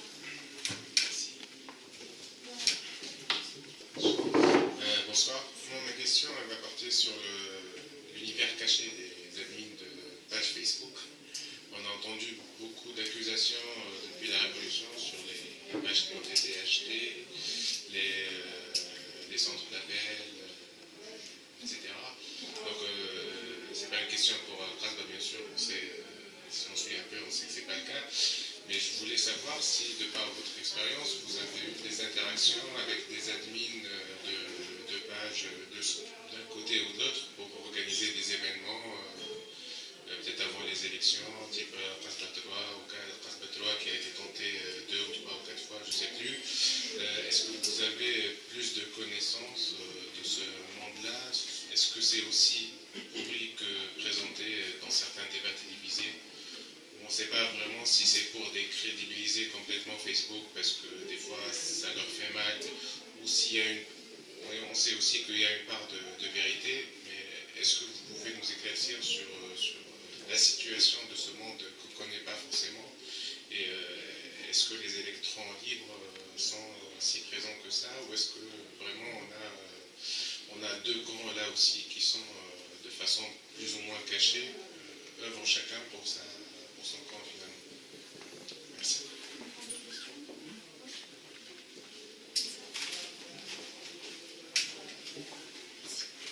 Bonsoir. Ma question porte sur la langue. En fait, en tout cas, moi, je n'ai pas vu de traduction de post ou de publication. Je voulais savoir si c'est un choix. Est-ce que c'est un choix puisque vous avez commencé avec l'expérience orientée pour, même si c'est pas que pour eux, mais du moins orienté. Au début, oui. En fait, vous avez dit que c'était pour les Tunisiens qui vivaient à l'étranger. Enfin, c'est comme ça que vous l'avez vécu, vous, et que vous l'avez transmis dans vos écrits. Donc, est-ce que le fait de ne pas avoir, disons, essayé de trouver une personne qui peut travailler avec vous pour la traduction de certains postes, du moins les plus importants, en langue arabe, bien sûr, je parle de la langue arabe, pour tout simplement que l'info arrive ou stimule aussi les... c'est pas qu'il y a des personnes...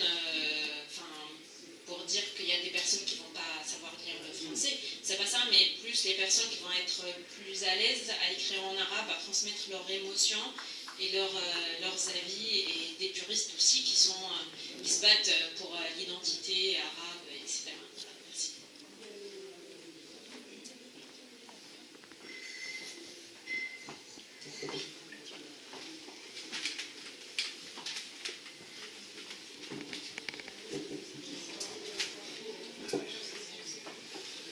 Je m'excuse de reprendre la parole, mais mon ami Zoro, parce que le discours de Riyad a évoqué pour moi ce personnage extraordinaire qui ne veut pas se montrer parce qu'il fait partie de la classe des seigneurs et qui est du côté des pauvres et des opprimés. Alors, mon ami Zoro a gentillesse envers tout le monde. Nous avons des tropismes, dit-il. Moi, j'aurais utilisé un autre mot. J'aurais utilisé un mot qui commence de la même façon. J'aurais dit la trouille.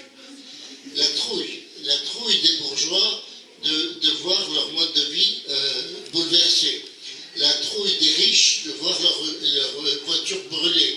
La trouille des gens des beaux quartiers de voir des vallées à Sidi Bou Saïd, des Hilaliens en guenilles. Je cite là. Cette trouille en question, ça s'appelle du racisme. Nous avons affaire à une classe dominante qui est une classe de voleurs, de bandits, de pillards, de fraudeurs. Ils ont provoqué récemment une série de grèves des chauffeurs de taxi et de louage, tout simplement parce qu'eux n'ont pas accepté la nouvelle loi des finances qui les rendait un tout petit peu plus susceptibles d'être contrôlés. Nous avons affaire à une race de gens qui a des privilèges qu'elle a conquis sur le dos des gens et qui veulent garder ces privilèges et qui sont prêts à foutre n'importe quel bordel pour garder ces privilèges. Les salafistes, nous avons dit, les groupes salafistes ont été infiltrés, ils ont été utilisés. Mais il faut dire aussi que la façon dont on traite, dont la police traite les jeunes, par exemple de Bardo Ouest, fait que si j'habitais là-bas, je serais salafiste. Il n'y a pas de doute. On ne peut pas ne pas réagir au mépris, à l'agression quotidienne, aux façons ignobles dont les autorités se comportent avec eux, sans aller vers les extrêmes. Donc, ce n'est pas seulement un problème de pédagogie, c'est un problème de lutte sociale et politique. Il faut continuer la révolution, c'est le premier impératif. Et c'est seulement si la révolution continue, si on élimine les classes dominantes qui continuent à dominer, qu'on pourra s'apercevoir que les salafistes, au fond, ne sont pas si dangereux que ça. L'identification que font les organes officiels et la police entre les terroristes, entre guillemets, de tous bords, et les salafistes, qui aboutit à traiter de la même façon les lignes de protection de la révolution que les terroristes, etc., est éminemment dangereuse et ne peut pas être combattue par un acte pédagogique. Elle ne peut être combattue que par la lutte politique. Il ne s'agit pas... Vous ne trouvez pas bizarre qu'on ait en Tunisie un terrorisme qui jusqu'à présent n'a fait aucun attentat contre des civils, n'a fait explosé aucune bombe dans un marché, dans un lieu public, n'a fait aucune attaque sérieuse contre des postes de police, et que, comme par hasard, les victimes des terroristes sont souvent des gens qui sont impliqués dans des conflits avec une partie de leur administration. Il y a, dans la façon d'agiter l'épouvantail salafiste, il y a une volonté d'abrutir les gens. Et à chaque fois qu'il y a un problème qui se pose de choix pour le pays, immédiatement il se passe quelque chose. En termes de temps, la simultanéité de certains attentats avec les difficultés qu'a tel ou tel gouvernement, tel ou tel mouvement d'opposition, sont plus que suspects. Donc je vous en prie, disons plus les choses clairement. Il ne s'agit pas de tropisme, il s'agit de lutte de classe, il s'agit de révolution, de survie ou de mort de la révolution. Et pour ça, il faut être clair et il faut enlever les masques. Il y a une question juste derrière. Désolée, c'est moi. La table, oui, tiens, ça passe.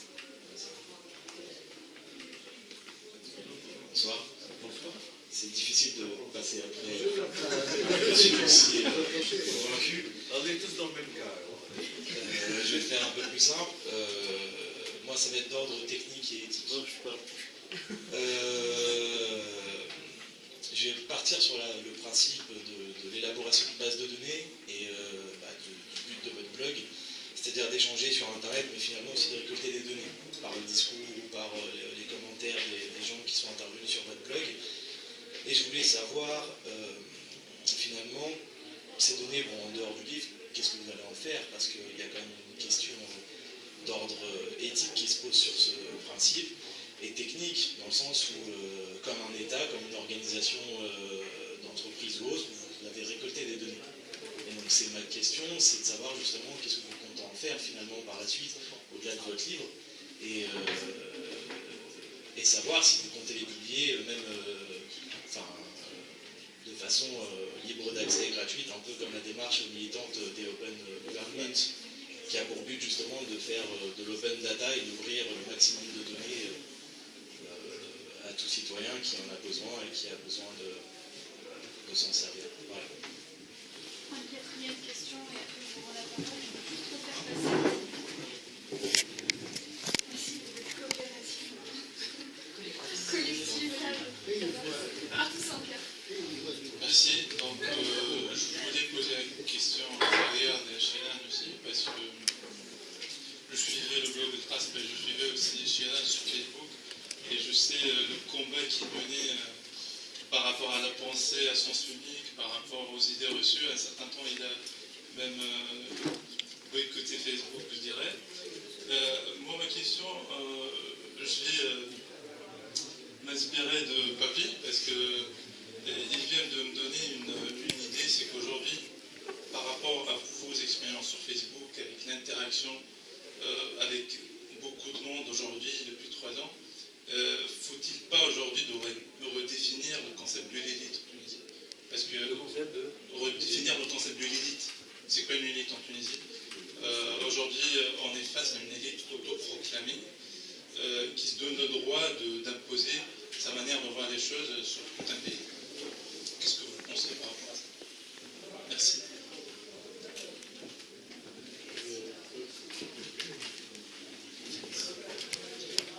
En fait, je voudrais répondre à Papi. Parce que, en fait, ma sensibilité politique va dans le même sens que les analyses. Donc là, je m'exprime à titre individuel, on est loin du livre, et de face, peut-être, mais pas tant que ça au final. C'est-à-dire que quand tu dis pas les masques, justement, j'ai envie de dire, le problème dans cette expression, c'est le pluriel, c'est les masques. Non, mais c'est-à-dire que c'est pas le masque, c'est pas les masques. Non, mais attends, je m'explique. Non, je plaisantais. Mais je sais bien, j'entends. Mais non, il faut pas du tout. Pas du tout. Ce que je veux dire, en fait, c'est qu'à mon sens, il n'y a pas une Tunisie, il y a des Tunisies, et c'est ce que tu disais aussi. C'est-à-dire que il y a toute une frange de la société tunisienne qui correspond à la typologie que tu as décrite, à mon sens en tout cas, de cette catégorie d'exploiteurs qui est raciste, qui est corrompu, mais qui est corrompu au sens le plus essentiel du terme, en fait. Et ceux-là, effectivement, il faut les combattre, et à mon sens, tous les mouvements sociaux qui existent depuis, qui animent la Tunisie et qui divisent la Tunisie, c'est contre cette place-là qu'il s'agit, que ça s'élève. Après, il y a quand même toute une frange de la population qui, me semble-t-il, relève de victimes du discours. Ce sont des victimes du discours, ce sont des personnes qui n'ont pas forcément eu la chance ou l'occasion de pouvoir appréhender la réalité autrement que celle qu'on leur a toujours balancée dans la gueule depuis 50, 60, 70 ans. Et l'entreprise de l'IAD, me semble-t-il, destinée à cette catégorie-là. C'est pour ça que je pense qu'on peut parler de tropisme dans certains cas, c'est-à-dire que il y a des étapes, je pense pas que... Et il y a des étapes, il y a différents niveaux de lecture et différents niveaux de conscience, et on ne peut pas s'adresser à tous de la même façon, sinon le message ne peut pas être perçu de la même façon. Mais parce que justement, Gilbert, regarde, tu parlais toi-même des attentats qui arrivaient au moment clé, mais ces attentats-là, quand les gens, ces faux attentats, ces opérations sous fausse bannière, le type qui s'est soi-disant fait exploser sur un parasol, enfin, toutes ces choses-là qui arrivaient à des moments cruciaux de moments politiques, à des tournants qui étaient censés se passer, et là, ça fonctionnait. Ces opérations fonctionnaient, c'est-à-dire que un certain nombre de personnes qui étaient visées par ces opérations-là sont sur un niveau de conscience et de discours qui est réceptif à ces opérations-là. Et il faut désamorcer ça avant de pouvoir espérer arriver à une révolution qui, de toutes les façons, continue de se faire. Les jeunes qui se révoltent continueront de se révolter, les gens qui ont envie de changer continueront d'avoir ce feu en eux. Mais pour que ça puisse passer, il faut qu'il y ait un travail de conscience sur les consciences qui se fasse, et à mon sens, Eliade le fait à son niveau d'une manière plutôt efficace, je pense, en tout cas.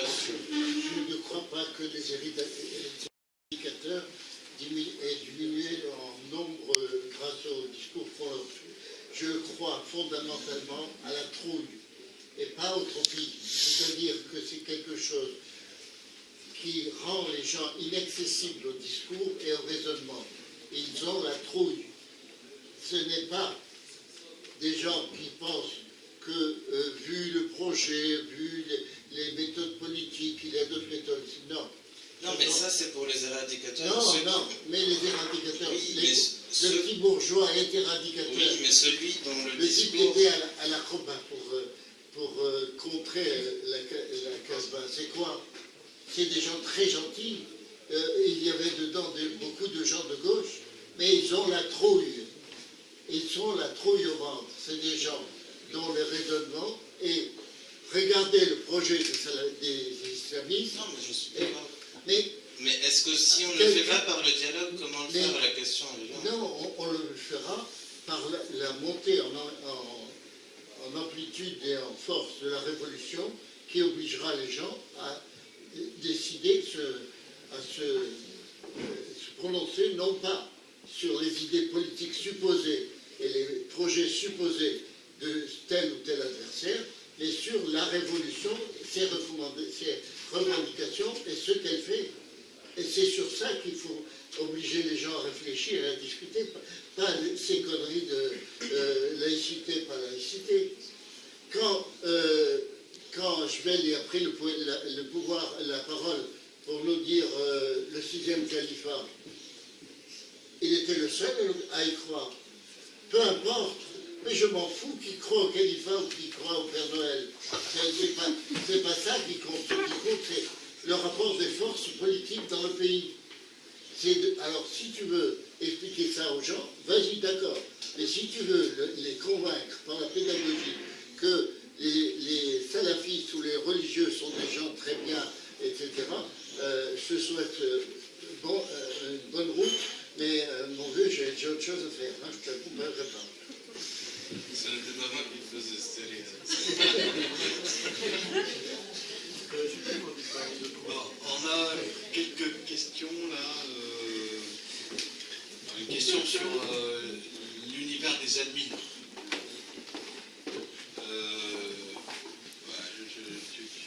Tu veux dire quelque chose là-dessus ou... Vas-y. Très brièvement, j'ai vu, mais bon, du coup, je ne devais pas être au bon endroit au bon moment, vu que je n'ai fait partie, d'une manière très épisodique, de quelques pages qui comptaient plusieurs milliers de suiveurs, mais on n'a jamais été payé pour rien. Non, mais ce que je veux dire, c'est que ça doit se passer, mais après, c'est... moi, mon expérience sur le sujet, c'est qu'en fait, il y a effectivement un certain nombre de pages. Alors, c'est pas les plus grosses pages. C'est des pages qui font quelques dizaines de milliers de fans, entre guillemets, qui sont effectivement des initiatives citoyennes individuelles ou de petits groupes. Ça va jusqu'à quelques dizaines de milliers de... Donc, petits groupes. C'est du travail artisanal, des gens qui roulent pour personne, mais qui peuvent avoir des convictions politiques ou des opinions, bien entendu, affichées ou pas affichées, mais bon, enfin, c'est pas des gens qui sont payés pour écrire des choses ou pour publier des choses. Donc ça, j'en connais personnellement, des gens, d'ailleurs, dans les deux, soit à l'intérieur de la Tunisie ou à l'extérieur. D'ailleurs, la plupart que de majorité de pages comme ça sont à l'extérieur. Et puis après, il y a les grosses écuries, donc des pages à plusieurs centaines de milliers de fans, qui sont dans un autre mode d'organisation, assez opaque d'ailleurs, et qui peuvent, je dirais, proposer des publications. Vous savez, moi j'ai utilisé un certain nombre de fois, lorsque je voulais aider une publication à être diffusée largement, parce qu'il y a beaucoup de travail qui a été fait pour la publication, ou c'est un message important qui me paraissait important, j'utilisais une fonctionnalité de sponsoring de publication, fonctionnalité Facebook. Ça c'est de ma cassette personnelle, quoi. Alors, il y a des gens qui croient, lorsqu'ils voient ça, que c'est une organisation. Mais bon, enfin, avec quelques euros, on peut faire une diffusion plus large, parce que... Bon, donc ça, c'est des décisions personnelles qui disent, voilà, il y a un investissement en temps qui a été fait, on aimerait bien que le message arrive de manière plus générale pour faire connaître la page. Mais après, donc, comme je disais, il y a les grosses écuries, donc c'est des pages à plusieurs centaines de milliers, voire de millions de fans, qui sont assez opaques et qui, alors je ne sais pas si c'est acheté par un tel ou par un tel force politique, mais qui permettent moyennant finance, de faire des publications, enfin de passer des messages. Ça existe. Et puis il y a les pages qui sont affichées, qui roulent pour des partis ou des courants d'idées politiques. Bon, enfin, elles sont affichées, on sait qui c'est, etc. Voilà. Donc il y a vraiment toute cette palette d'admin. Voilà. Et après, donc une autre question sur la langue. C'est ça? Bah, la langue, en fait, moi je suis plutôt francophone et anglophone. Bah, c'est le fait que je suis parti, j'avais 18 ans, je suis parti de la Tunisie, et j'ai fait tout mon parcours universitaire et professionnel, soit en français, soit plus tard en anglais. Et donc l'arabe, je le maîtrise, écrit et parlé, mais avec un manque d'aisance dans le vocabulaire technique. Et comme c'est des sujets assez techniques, je me mettrais en difficulté si j'allais m'exprimer en arabe, moi personnellement, avec un langage qui est nécessairement technique. Dans les publications, il y a beaucoup de vocabulaire technique.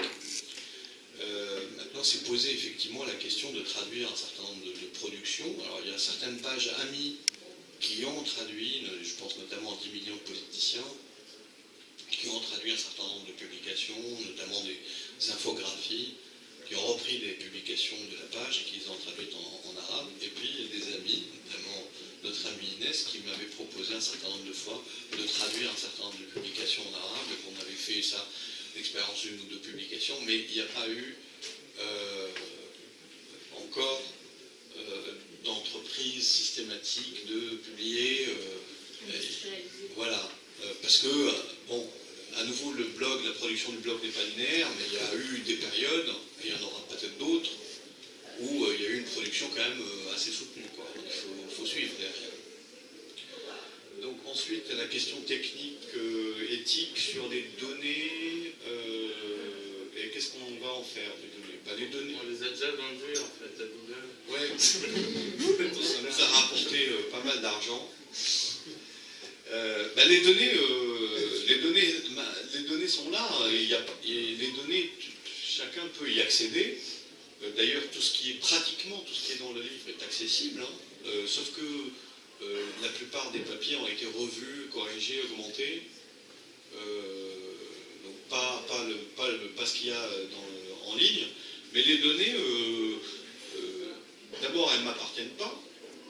Comme je disais, ce qui est dans le blog appartient à ses auteurs, donc le commentaire de Inès appartient à Inès, et le post de Gilbert appartient à Gilbert. tous les lecteurs. Voilà, non, mais je veux dire, d'un point de vue... voilà. Et par contre, c'est accessible à tout le monde. Donc il n'y a pas de... La question ne se pose pas, en fait, de open door ou pas open door, parce que tout est public aujourd'hui, par construction. Je voudrais juste une petite précision.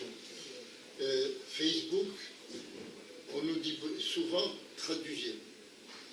J'ai fait traduire l'un de mes derniers articles. Il a été vu en français à 8000 exemplaires, en arabe à 4000.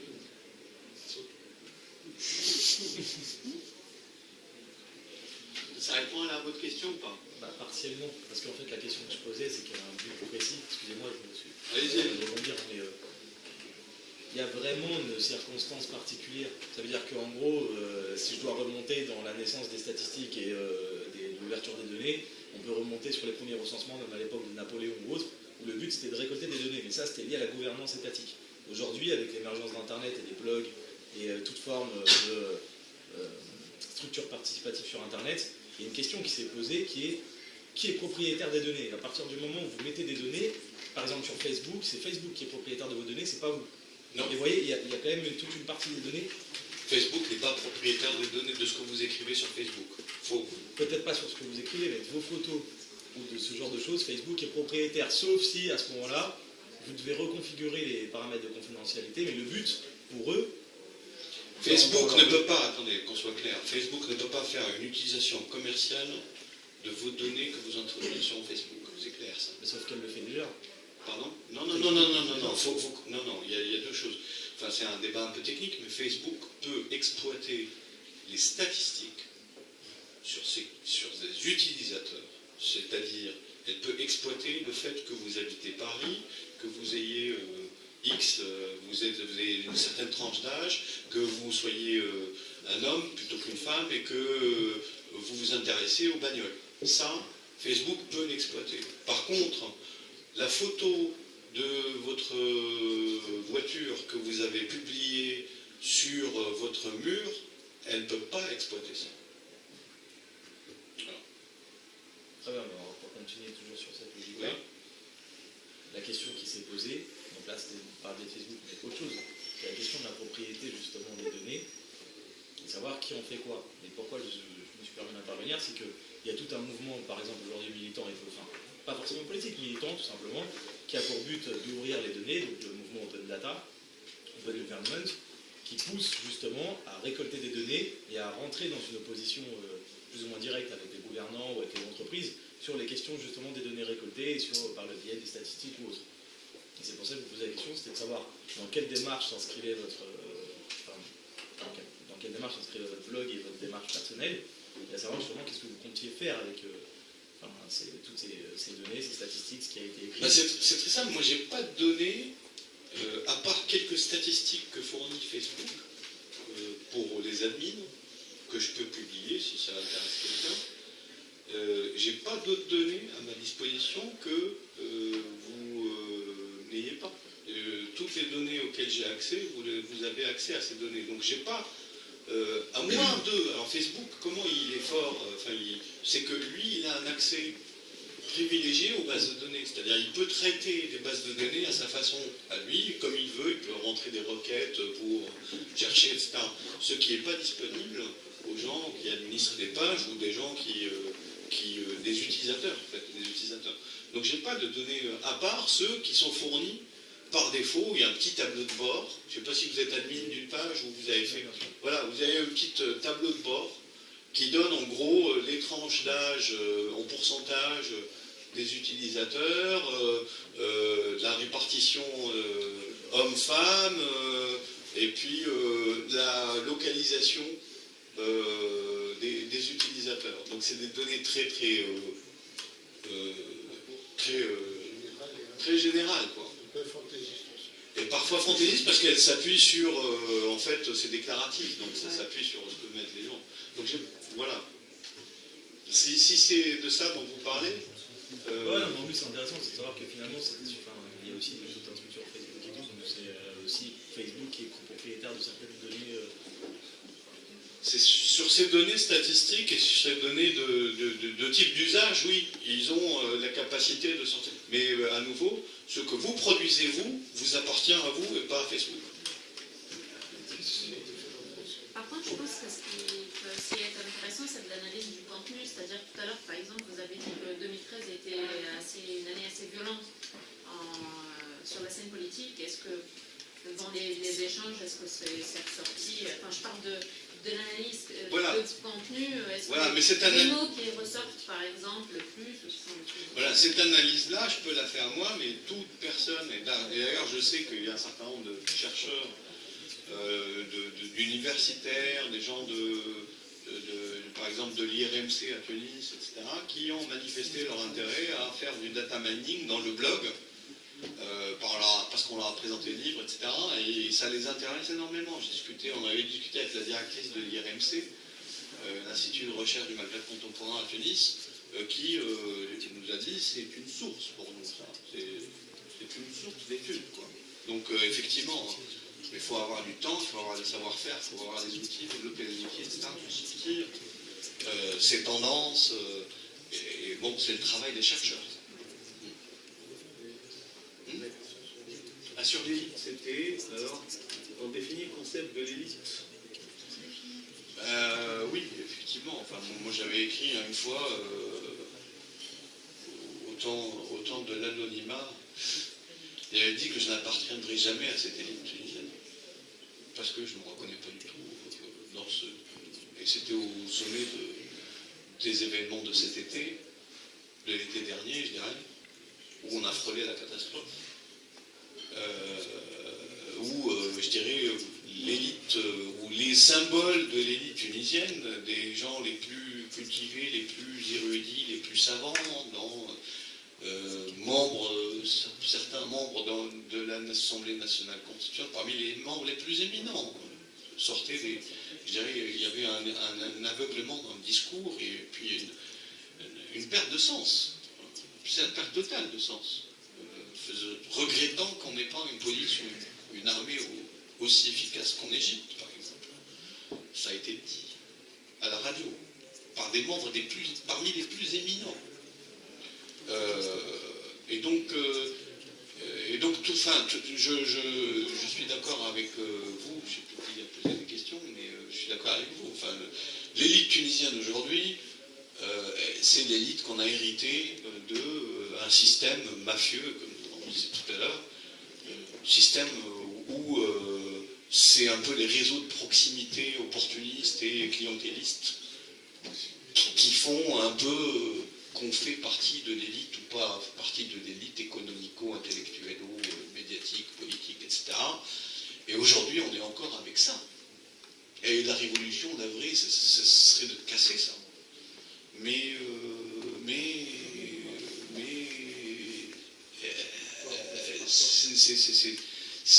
c'est surpuissant, Les moyens dont dispose cette élite c'est des moyens phénoménaux. L'argent qu'il y a, les réseaux d'influence interne, et puis des relais avec l'extérieur.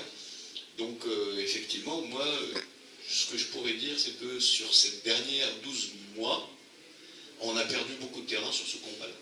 Moi, c'est mon appréciation personnelle. Sur ce combat-là, de un peu casser cette élite et de réinventer une nouvelle élite. Une élite qui est basée sur l'état de droit, sur les qualités des droits, sur le fait que, oui, à l'administration, il faut faire la queue comme tout le monde, ou le papier dont on a besoin, il ne faut pas laisser un petit billet nécessairement pour l'avoir, parce que c'est le droit du citoyen, etc., etc., etc. Enfin, des exemples. Voilà. Donc ça, c'est... Mais ça peut venir de la jeunesse aussi, parce que la jeunesse n'a pas nécessairement... Et je crois, j'ai une petite faiblesse de croire que aussi nous, Tunisiens de l'étranger, on a un rôle là-dedans, à faire en sorte de changer les choses. Sans nécessairement dire qu'il y a les Tunisiens de l'étranger, il y a les Tunisiens de l'étranger. Non, c'est pas le propos, loin de... Mais lorsqu'on a vécu et un peu moulé dans un système où, effectivement, dans la plupart des transactions quotidiennes, etc., il y a une égalité de traitement. On a ça dans le code. On peut éventuellement changer, aider à changer, faire évoluer ces mentalités-là. Donc jeunesse et puis le réseau avec la porosité, en espérant qu'il y ait de plus en plus de porosité avec l'extérieur, qui puisse faire changer ces phénomènes-là. On fait partie de l'élite. Il y a une amie qui a posté un truc hier qui était marrant. Elle était dans la classe, je crois qu'elle était dans la classe privilège ou je ne sais pas quoi du ministère. Vous voyez, elle a dit mais pourquoi tous les gens de la classe privilège se connaissent entre eux? J'ai rajouté moi parce que c'est tout à fait vrai. J'ai eu la chance d'être dans ce salon là de l'aéroport une fois et j'ai vu que en fait c'est automatique, mais enfin bon, ça, on s'énerve un peu, puis on se dit c'est comme ça. Les personnels au sol, les serveurs là, qui calculent ces gens-là et qui vont tout de suite les traiter de façon différente. Alors que moi j'étais là et on m'a ignoré, mais royalement, quoi. Parce que je ne fais pas partie du paysage. Et donc voilà, bon bah qu'est-ce que vous voulez que je dise? Ça. Les questions d'élite est une question pour laquelle effectivement il y a c'est tout un champ à réinventer, quoi, l'élite tunisienne. D'ailleurs, la question se pose dans beaucoup de pays, notamment le pays où on est.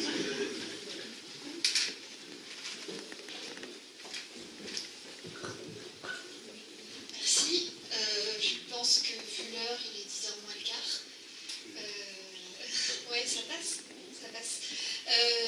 Je vous laisse quelques minutes. En fait, alors, il y a une petite boîte rouge comme d'habitude.